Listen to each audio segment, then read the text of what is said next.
మెదక్ జిల్లా శంకర్పేట్ గ్రామం మండలం విరోజీపల్లి తాండా గ్రామాల్లో ఉన్న ప్రభుత్వ పాఠశాలలను గురువారం నారాయణఖేడ్ ఎమ్మెల్యే సంజీవరెడ్డి జిల్లా కలెక్టర్ రాహుల్ రాజులు సందర్శించారు.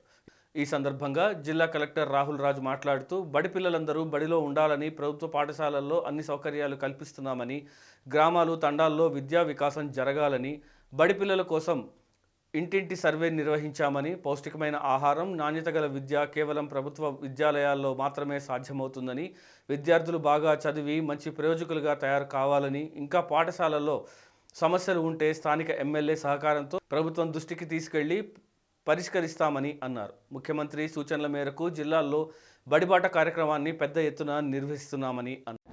పిల్లలు ఆడపిల్లలను ఏం చేస్తున్నారు, ఇక్కడ ప్రైవేట్ గవర్నమెంట్ స్కూల్కి పంపిస్తున్నారు. మగ పిల్లలను తీసుకొని పోయి ప్రైవేట్లో 10,000 రూపాయలు 20,000 రూపాయలు కట్టి మగ పిల్లలను బస్సులో పంపించి ప్రైవేట్ స్కూళ్ళలో చదివిస్తున్నారు. కానీ నేను చూస్తా ఉన్నా గత ఎన్నో సంవత్సరాల నుండి ఆడపిల్లలు బాగా చదువుతున్నారు. మగపిల్లల కంటే ఆడపిల్లలు బాగా చదివి అన్ని ర్యాంకులు అన్నిట్లో ఫస్ట్ క్లాసు ఆడపిల్లలు సాధిస్తూ ఉన్నారని మీకు అందరికీ చెప్తా ఉన్నారు. అయితే పిల్లల కంటే కూడా మన ప్రభుత్వ స్కూళ్ళలో టీచర్లే ధీటుగా ఇంటెలిజెన్స్ అని చెప్పేసి మీకు అందరికీ చెప్తా ఉన్నాను నేను.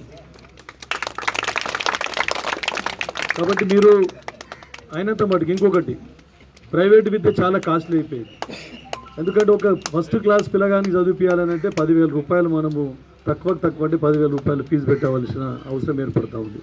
అదే ప్రభుత్వం మనకు అన్నీ ఉచితంగా ఇస్తుంది, విద్య ఉచితంగా ఇస్తుంది, మధ్యాహ్న భోజనం, మార్నింగ్ టిఫిన్, తర్వాత రాగి జావా అన్ని విధాలు, తర్వాత బుక్స్, యూనిఫామ్స్, బట్టలతో సహా అన్నీ ఇవ్వడం జరుగుతూ ఉంది.